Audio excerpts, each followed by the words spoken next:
नमस्कार। जवाब तो देना होगा। मैं आप सभी का स्वागत है। मैं हूं डॉक्टर अवधेश मिश्रा। छत्तीसगढ़ नहीं, देश के सामने एक बड़ी चुनौती है घुसपैठियों के रूप में, कि घुसपैठिया राज्य में, देश में घुसपैठी करते हैं और यहां आके लगभग मूल निवासी की तरह अधिकारों का हनन करते हैं। बड़ी बात यह है कि जो घुसपैठिया लगातार पकड़ा रहे हैं, जो पुलिस के रडार में आ चुके हैं, उनके दस्तावेज अगर आप देखेंगे तो कोई 10 सालों से, कोई 12 सालों से, कोई 5 सालों से या कोई 2 सालों से राज्य में निवासी है और हर वो सुविधा का वो लाभ ले रहा है जो छत्तीसगढ़ के लोगों को मिलना चाहिए। सवाल ये है कि पुलिसिया डंडा के बाद जब घुसपैठियों को चिन्हांकित किया जा रहा है तो सियासत में बवाल क्यों? और बड़ी बात यह कि जब घुसपैठिए बने चुनौती तो वोट बैंक पे क्यों कोई अपना अधिकार जता रहा है, या क्यों दीगर दल एक दूसरे को इसका वोट बैंक बता रहे हैं? आज इसी गंभीर विषय पर चर्चा करेंगे, लेकिन उससे पहले देख लीजिए एक खास रिपोर्ट।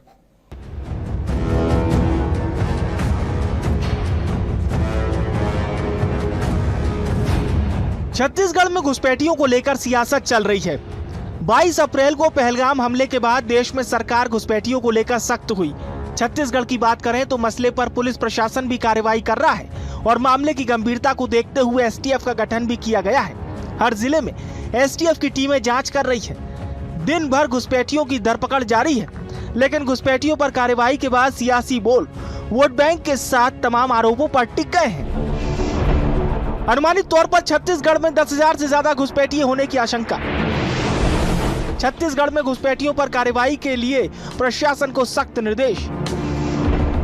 अवैध विदेशी नागरिकों को पकड़ने के लिए एसटीएफ का भी गठन। एसटीएफ ने अब तक 12 से अधिक अवैध विदेशी नागरिकों को पकड़ा, कई हिरासत में। अलग अलग शहरों में नाम बदलकर फर्जी दस्तावेजों के आधार पर रह रहे थे घुसपैठिए। बांग्लादेशी, पाकिस्तानी और रोहिंग्या मुसलमान भी किराएदार के रूप में पकड़े गए। कांग्रेस ने पूछा सवाल, बीजेपी बताए कि कहां से घुसाए अवैध विदेशी नागरिक। बीजेपी का पलटवार, कांग्रेस का वोट बैंक है अवैध घुसपैठिए। आतंकी हमले के बाद देश भर में एक्शन हो रहा है, यही एक्शन छत्तीसगढ़ में भी जारी है। साथ ही सियासत में सवाल जवाब, सियासी वार पलटवार भी चल रहे हैं। कांग्रेस विपक्ष में है, इसीलिए सवाल पूछ रही है कि ये घुसपैठिए आखिर कहां से आए। तो इधर बीजेपी सवाल के जवाब में घुसपैठिए को कांग्रेस का वोट बैंक बता रही है। अब कांग्रेस को घुसपैठ करके जनसंख्यिकी असंतुलन पैदा करना वोट बैंक के समान है। उसके लिए राष्ट्रीय सुरक्षा का मुद्दा नहीं है। वो अजय चंद्राकर को एक बार आप पूछ लीजिए कि घुसपैठिए आए कैसे, कहां से आए, किनकी सरकार में आए, 12 साल पहले आए, किनकी सरकार थी, देश में किनकी सरकार है, कौन सा सीमा से घुस के आए, किसकी कमजोरी है। चाहे वो धर्मांतरण का मामला हो, बांग्लादेशियों का मामला हो, उन पर लगातार कार्यवाही हो रही है। राज्य में कानून व्यवस्था को बिगाड़ने वालों पर, असंदिग्ध रूप से यहाँ रहने वालों पर जीरो टॉलरेंस की नीति सरकार की है और उस पर ठोस और मजबूत कार्यवाहियां लगातार हो रही है। फिलहाल घुसपैठियों का मामला चर्चाओं में है। अभियान की तेजी और पूरे मामले की कार्रवाई विपक्ष को रास नहीं आ रही। कहीं चुनौतियां दी जा रही है तो कहीं वोट बैंक बताया जा रहा है। अब इस सियासत का अंजाम क्या होगा और कौन ये तय करेगा कि ये घुसपैठिए आखिर किसके वोट बैंक का हिस्सा रहे हैं? आने वाली जांच रिपोर्ट के साथ ही पता चल जाएगा। Bureau report, BSTV Chhattisgarh. इस रिपोर्ट को देख के आप समझ गए होंगे कि जितनी बड़ी चुनौती घुसपैठिए है, उतनी ही बड़ी चुनौती राजनीति में भी दिखाई दे रही है। मतलब ये कि बीजेपी कह रही है कि साहब ये तो कांग्रेस की वोट बैंक है, तो कांग्रेस कह रही है कि आखिरकार इन घुसपैठियों की एंट्री कैसे हुई, जरा ये तो टटोल लीजिए। आज इसी गंभीर विषय पर चर्चा करते हैं। 3 बेहद ही खास मेहमान हमारे साथ जुड़े। मेहमानों का परिचय सबसे पहले आपसे करा देता हूं। बीजेपी की ओर से राजीव चक्रवर्ती जी है, वरिष्ठ नेता है, प्रवक्ता है। राजीव जी बहुत स्वागत है आपका। कांग्रेस की ओर से धनंजय सिंह ठाकुर जी है, वरिष्ठ नेता है, वरिष्ठ प्रवक्ता है। धनंजय जी आपका भी स्वागत है। बतौर राजनीतिक विश्लेषक, सूबे के वरिष्ठ पत्रकार, राजनीति के हर पहलू को बेहद करीब से जानने समझने वाले के शर्मा जी हमारे साथ है। के जी आपका भी बहुत स्वागत है। के जी, मेरा पहला सवाल आपसे है कि जितने बड़ी चुनौती ये घुसपैठिए हैं, उससे बड़ी चुनौती तो सियासत हो गई है साहब। कि सियासतदान के बोल ऐसे हैं कि साहब ये आपके हमारे कुछ नहीं, और सियासी बोल ऐसे कि एक दूसरे पे कटाक्ष किया जा रहा है। लेकिन सबसे बड़ी बात यह केके जी कि आखिरकार ये केवल वोट बैंक और राजनीति के चक्कर में देश की सुरक्षा से समझौता क्यों? केके जी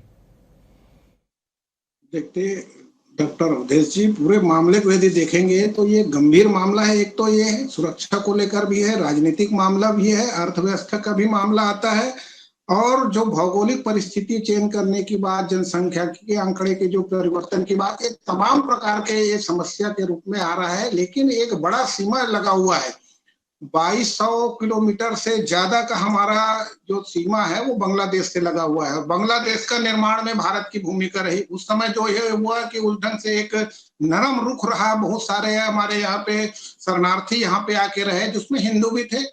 और बात यहाँ पे आती है कि बाढ़ लगाने को लेकर भी एक विवाद की स्थिति आती है कि हम वो लगा रहे हैं, तो बांग्लादेश करता है कि ये रक्षा संरचना को लेकर एक जो समझौता है 1974 का, उसका उल्लंघन है। ये तमाम प्रकार की बातें राष्ट्रीय स्तर पर, उसके बावजूद इनकी आंकड़ों को लेकर छत्तीसगढ़ में 10,000, देश भर में 5,000, तो कभी कुछ सीबीआई 5,000 करती है, लोकसभा में ये बताया जाता है कि ये 1 करोड़ 2 लाख से ज्यादा है। तो ये तमाम प्रकार की बातें आ रही है। लेकिन इसमें जो राजनीतिक लाभ हानि की जो बात आ रही है महत्वपूर्ण, क्या 10,000 के वोटों से किसी की राजनीति प्रभावित हो रही है? मुझे लगता है इससे जो भावनात्मक राजनीति हो रही है, क्या इस कार्रवाई को लेकर के जो हिंदुत्व वोट बैंक है वो मजबूत होता है कि बढ़िया कार्रवाई हो रही है, अच्छी कार्रवाई हो रही है, इससे भाजपा का वोट बैंक को प्रभावित होता है? कवर्धा सबसे बड़ा उदाहरण के रूप में राजनीति में चर्चा का विषय रहा है कि यहाँ बड़ी संख्या में हजारों घुसपैठिए रहे हैं। हमारे यहाँ बिरगांव में एक घर में ही सैकड़ों मतदाताओं की बात आती है, रायपुर दक्षिण में बात आती है, और जो कांकेर साइड भी देखेंगे पखानजोर में भी ये बात आती है कि बड़ी संख्या में वहां पे बांग्लादेशी है। ये राजनीति को लेकर के क्या कांग्रेस पर ये भाजपा हमलावर है, इस सबको लेकर के, या जो बचाव की कोशिश इन घुसपैठियों को कांग्रेस कर रही है? कांग्रेस घुसपैठियों के खिलाफ कार्रवाई के पक्ष में, धर्मांतरण के खिलाफ में है, लेकिन कहीं ना कहीं इसको भाजपा बार बार करके क्या कांग्रेस को ये बता रहे के या जनता को ये बताने की कोशिश करती है कि ये तुष्टीकरण की राजनीति को लेकर है, क्या इससे हिंदुत्व ध्रुवीकरण मजबूत होता है? ये जनता को समझना है, लेकिन इसको रोकने के लिए लोगों में जागरूकता एक बड़ी आवश्यकता है, इसके बिना संभव नहीं है। आपकी जो अनुमानित संख्या है वो संख्या क्या सच में छत्तीसगढ़ की सियासत को प्रभावित करने वाली संख्या है? बेहद गंभीर सवाल है। मैं राजीव जी का रुख करता हूं इन्हीं सवालों के साथ। राजीव जी जरा बताइएगा, केके जी ने सीमाओं की जानकारी दी, उन्होंने बिल्कुल सही कहा कि 2545 मील जो है विश्व की 5वीं सबसे बड़ी भू सीमा भारत और बांग्लादेश पे है। भारत की सबसे बड़ी सीमा 5 राज्य इसकी जद में है, जो सीमावर्ती राज्य है असम, त्रिपुरा, मिजोरम, मेघालय, पश्चिम बंगाल। ये प्रमुख 5 राज्य हैं जहां पे अधिकांश सीमा जो है वो एक दूसरे से लगती है। लेकिन सवाल ये है कि एक बांग्लादेशी बांग्लादेश से निकल के पश्चिम बंगाल के वास्ते या दीगर राज्यों के वास्ते अगर छत्तीसगढ़ तक पहुंचता है तो कांग्रेस का वोट बैंक कैसे बन जाता है? जब इस नेरेटिव को समझा दीजिए एक बार। देखिए, वोट बैंक तो बनता है, और 7 राज्य और पश्चिम बंगाल मिलाकर हो गए 8 राज्य, जिससे हम चिकन नेक कहते हैं। और ये चिकन नेक जो है बहुत बड़ी एक समस्या बन गई है। 1974 में जो शेख मुजीब और इंदिरा जी के बीच में एक समझौता हुआ था, वो समझौता था जो चिकन नेक के ऊपर कोई बाढ़ नहीं होगा, और सामान्यतः जिसे अनऑफिशियली कहे या ऑफिशियली कहे, हमारे नागरिक आपके यहाँ जाएंगे, बाजार करेंगे, आ जाएंगे। जैसे हमारी नेपाल के साथ एक खुली संधि है, वो संधि में नेपाल या भूटान की प्रजा या नेपाल की प्रजा आना जाना कर सकते हैं। लेकिन बांग्लादेश के साथ जो समझौता हुआ था उसमें हम बाढ़ नहीं लगाएंगे, जिसे के शर्मा जी ने बहुत सरल शब्दों में उद्धृत किया। अब देखिए, जब नागरिक आते हैं, हम पकड़ते हैं, बहुत ज्यादा दूर की बात नहीं है। जब श्रीमती ममता बनर्जी साहिबा जब मुख्यमंत्री बनने के पहले युवक कांग्रेस की नेत्री हुआ करती थी, तो उन्होंने जो भाजपा के लोग और तमाम लोगों ने एक समूह को पकड़ा, जो लोग यहाँ पर आकर हुजी आतंकवादी नेटवर्क कर रहे थे।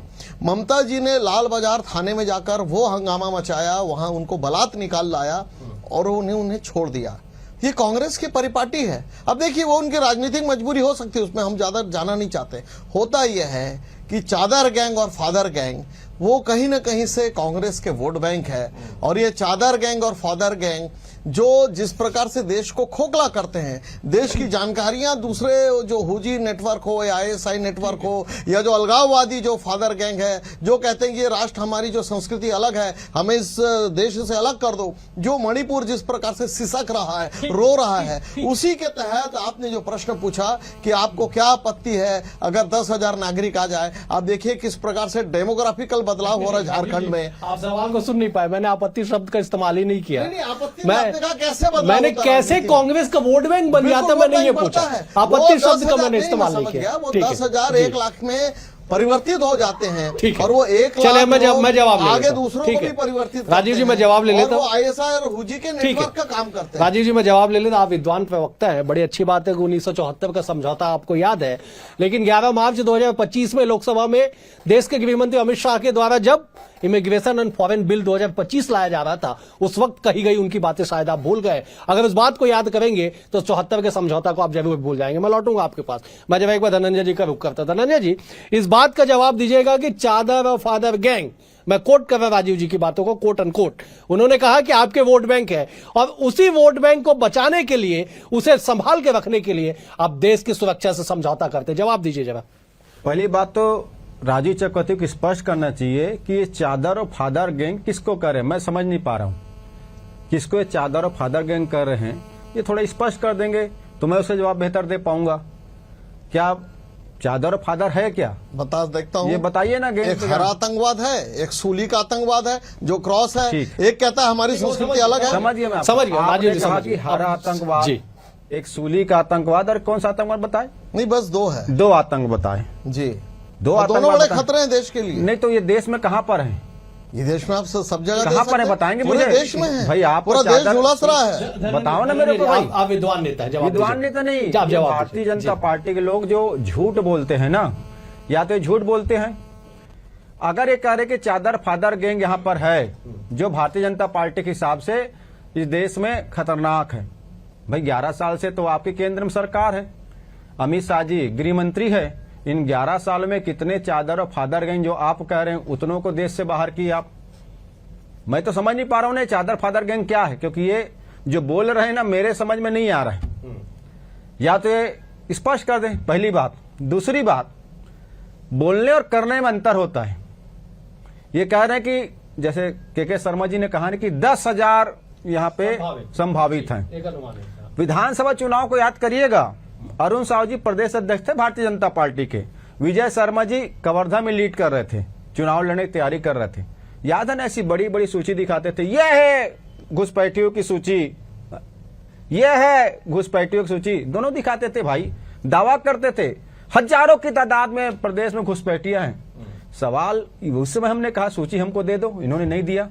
आज आप दायित्व में हो, 17 महीने आपकी सरकार हो गया, दोनों बड़े पोस्ट में ना, दोनों प्रदेश के उप मुख्यमंत्री हैं, एक के पास गृह विभाग की जिम्मेदारी है, एक के पास अन्य विभाग भी है। भाई मैं इनसे पूछता हूं, जब सूची घुसपैठियों की, चाहे वो बांग्लादेशी हो, रोहिंग्या हो, पाकिस्तानी हो, कोई भी विदेशी नागरिक, इसको भारत का नागरिकता नहीं है, दोनों की लिखित सूची, जानकारी, आंकड़े, कौन किस शहर में, कौन जिला में, कौन गांव में, कौन कस्बा में भाजपा के पास स्थान है भाई।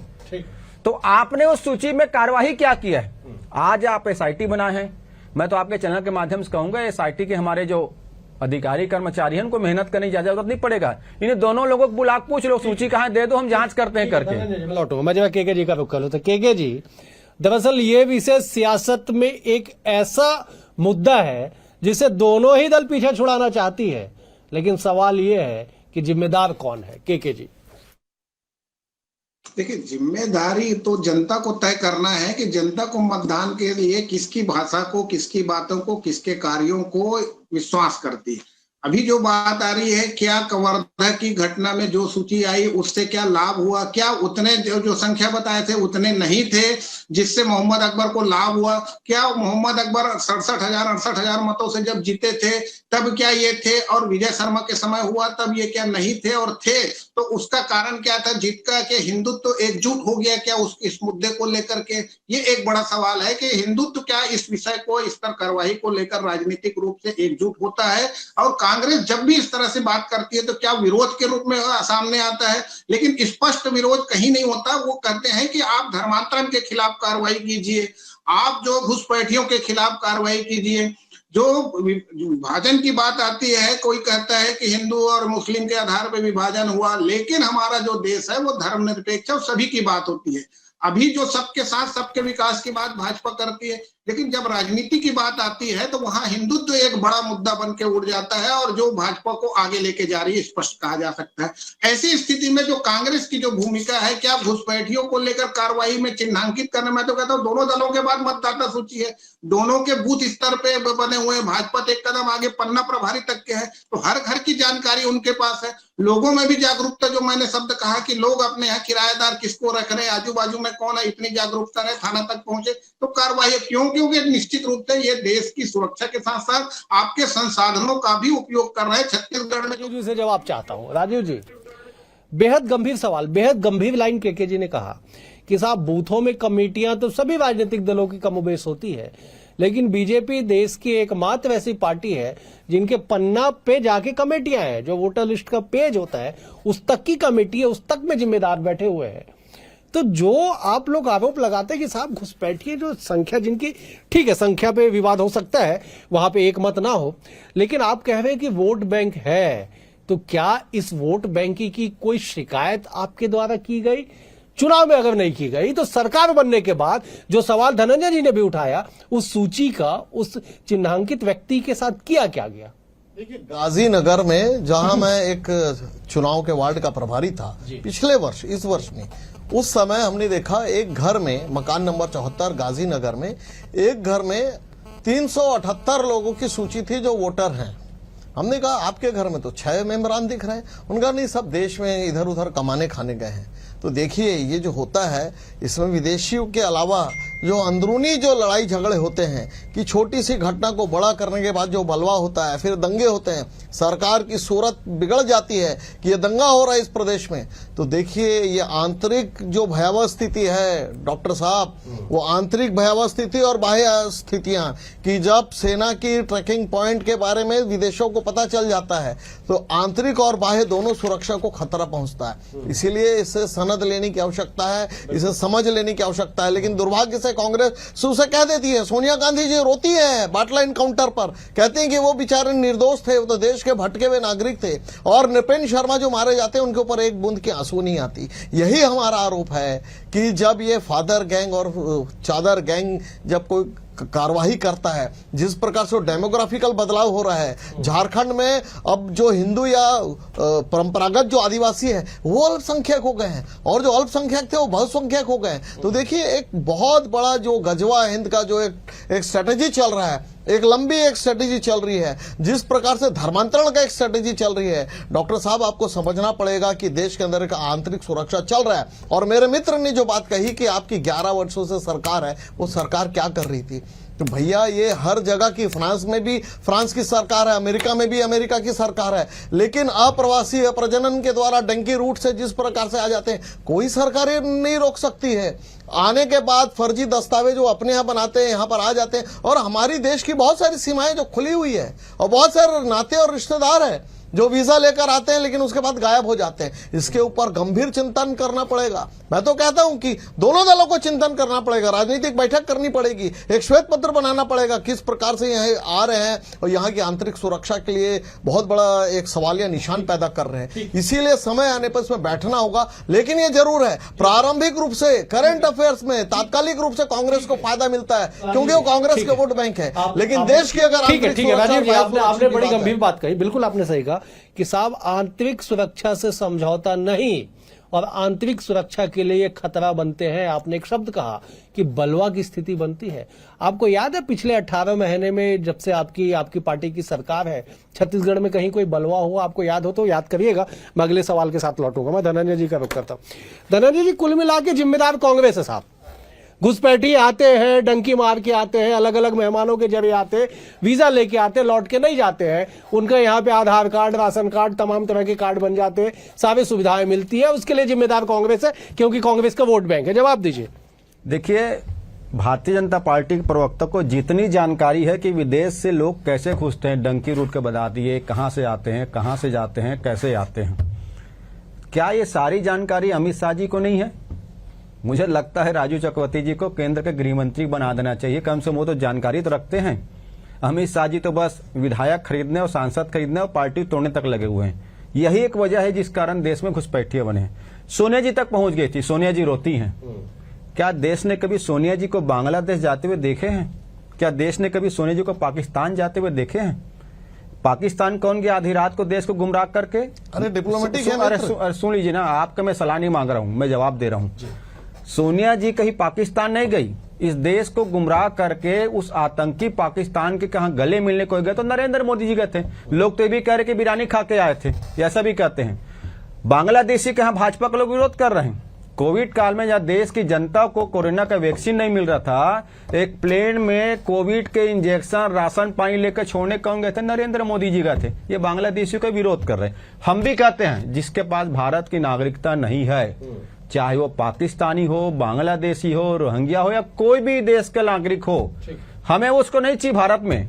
पर भारतीय जनता पार्टी अभी कह रहे थे ना, बिरगांव में 378 क्या नंबर बता रहे थे, उसमें इतने इतने लोग थे, 74 क्या बताए थे। अरे 17 महीने में क्या 374 लोगों की जांच की आपने? क्यों नहीं किया भाई? आपने जांच किया आज से करीब 3 महीना पहले। उत्तर प्रदेश, बिहार, महाराष्ट्र, असम, उड़ीसा से जो लोग कमाने धमाने आए थे ना, आपके गृह मंत्री के आदेश में उन सबको उठाकर पुलिस ग्राउंड लाया गया, उनकी जांच किए थे। कोई बांग्लादेशी, कोई रोहिंग्या नहीं निकला उसमें, तो सब भारत के नागरिक निकले। आपने राजनीति करने के लिए कुछ भी आरोप लगा लो, कुछ भी झूठ बोलो। हम तो कह रहे हैं ना, आप हजारों की तादाद पे दावा किए थे, लिस्ट बताते थे। हम तो कह रहे हैं भाई, अभी केंद्र सरकार ने जो 2000 पाकिस्तानी नागरिक छत्तीसगढ़ में होने का जो सूची जारी किया है, जिसके सारे वीजा कैंसिल कर दिया है। कितने लोगों का भी आपने बाहर भेजने का काम किया है? हम तो कह रहे हैं पाकिस्तानी, बांग्लादेशी, रोहिंग्या, चाहे कोई भी व्यक्ति घुसपैठिया यहाँ पे हो जिसके पास भारत का नागरिकता ना हो, हमें छत्तीसगढ़ में नहीं चाहिए। ये लोग हमारे छत्तीसगढ़ के भोले भाले लोगों के लिए खतरा है। उनके जमीन पर कब्जा करते हैं, व्यापार पर कब्जा करते हैं, उनके घर पर कब्जा करते हैं, उनके नाम से आए जो योजना से पैसा खाते हैं। हम तो कर हटाइए ना। आपने हमको सूची सौंपा, हमने जांच किया, कुछ नहीं मिला था। और 11 साल से केंद्र में आपकी सरकार है, आपको जितनी जानकारी का उतना अमित शाह जी को नहीं है। ठीक है, राजेश जी जवाब दे दीजिए कि बड़ा कॉन्ट्रडिक्ट मामला है कि साहब जानकारियां तो सब है लेकिन कार्रवाइयां नहीं है। आपने कुछ रूट का भी जिक्र किया, धनंजय जी बार बार वही सवाल उठा रहे कि साहब वो सूची गई कहां? जिस सूची को लेके आप लोग चुनाव में नारे बुलंद करते थे, वो सूची गई कहां? और उस सूची के आधार पे कार्रवाइयां कितनी की गई?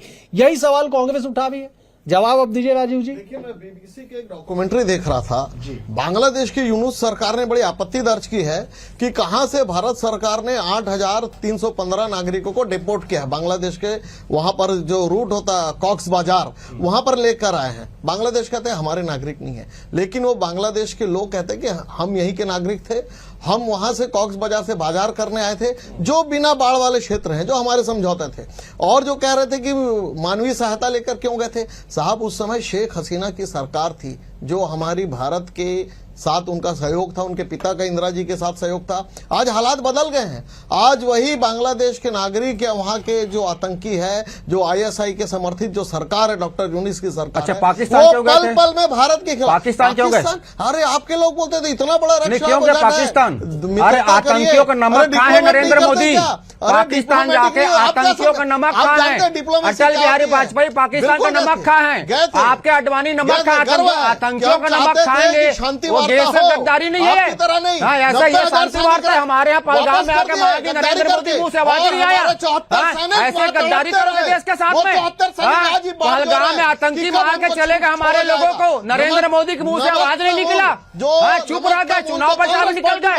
अरे आतंकियों का नमक खाने वालों को शर्म नहीं आता? आतंकियों के नमक खाने वाले को शर्म नहीं आता?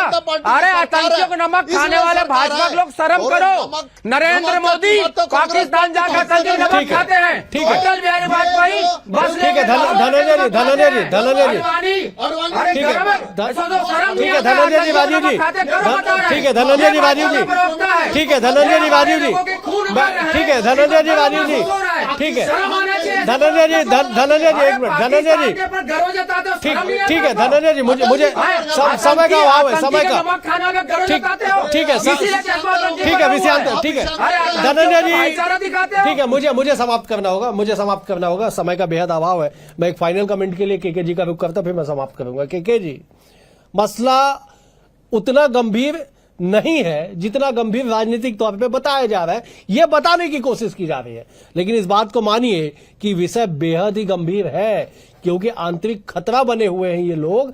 जो कह रहे थे धनंजय जी, राजीव जी कह रहे थे कि साहब इनपुट जो है वो फॉरेन में एक्सचेंज किया जाता है। इस समस्या का समाधान क्या है के जी, आपकी नजर में बताइए जरा। देखिए, समाधान के लिए सरकार जो कार्रवाई कर रही है इसमें कितना सफल होती है। एक तो सरकार अपनी ओर से प्रयास कर रही है, लेकिन महत्वपूर्ण है जो सीमा में जो आना जाना लगा हुआ है। आईएसआई की बात आई तो अभी पाकिस्तान के साथ हमारा तनाव चला रहा है, ऑपरेशन सिंदूर जारी है कहा जा रहा है। तो क्या इस रास्ते से आतंकवादी घुस सकते हैं क्या, या घुस रहे हैं क्या, ये एक चिंता का कारण है। और महत्वपूर्ण बात है कि आप जो धर्म के आधार पर बात हो रही है, तो जो पड़ोसी राज्यों में हिंदू या अन्य जो अल्पसंख्यक है वो जब यहाँ आ रहे हैं तो क्या उनकी पूरी तरह जांच पड़ताल होके उनको यहाँ पे रहने की शरणार्थी के रूप में या उनको नागरिक बनाने की सहूलियत दी जा रही है। राजनीतिक रूप से इससे क्या कांग्रेस की जो बात आ रही है बार बार, तो कांग्रेस का क्या वोट बैंक यही है क्या, जो सीधा सीधा जो बात कह रहे हैं कि चादर और फादर की जो बात कही जा रही है, क्या हिंदू तो कांग्रेस को मतदान नहीं कर रहे हैं? लेकिन समय बेहद कम है। आप तीनों मेहमानों का बेहद शुक्रिया। राजीव जी आपका शुक्रिया, धनंजय जी आपका शुक्रिया, के जी आपका भी शुक्रिया। कुल मिला के इस बात को समझिए कि एक ऐसा गंभीर विषय जिसपे सियासी तौर पे हल निकालने की कोशिश करेंगे तो शायद संभव नहीं है, क्योंकि भारत विश्व का सबसे बड़ा लोकतांत्रिक देश है। लोकतंत्र के लिए यहाँ पे कई तरह के समझौते भी राजनीतिक गलियारों में चुपके से कर लिए जाते हैं और बाद में कुछ और दावे किए जाते हैं। फिलहाल आज के लिए इतना ही। कल एक और विषय के साथ होगी मुलाकात, तब तक के लिए नमस्कार।